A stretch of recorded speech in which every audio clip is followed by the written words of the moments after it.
குட்டீஸ் கூட சாயந்தரமாக கோபிச்செட்டிப்பாளையம் வயல் பக்கம் அப்படியே போனோம். நாங்கள் போகிற நேரம் கரெக்டாக வந்து ஆடு மாடு மேய்க்கிறவங்கெல்லாம் அப்படியே ரிட்டர்ன் ஆகிட்டு இருந்தாங்க.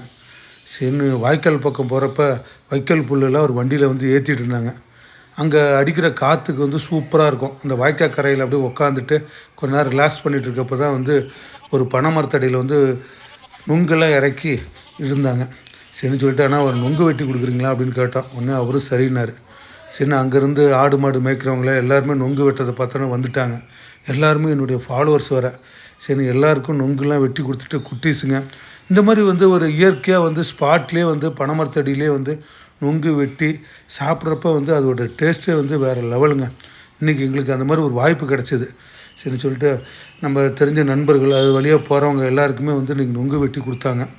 சரின்ட்டு கொஞ்ச நேரம் அப்படியே அந்த பனைமரத்தடியில் அப்படியே சாஞ்சிட்டு நொங்கு சாப்பிட்ற அழகே வேறு. அதுவும் அந்த காற்றடிக்கு பயங்கரமாக சூப்பராக காற்றடிக்கும். அந்த வயல்வெளியில் நின்று சாப்பிட்றது அழகே வேறு. சரின்னு சொல்லிட்டு அப்புறம் அங்கேருந்து அப்படியே வீட்டுக்கு அப்படியே கிளம்பிட்டோம்.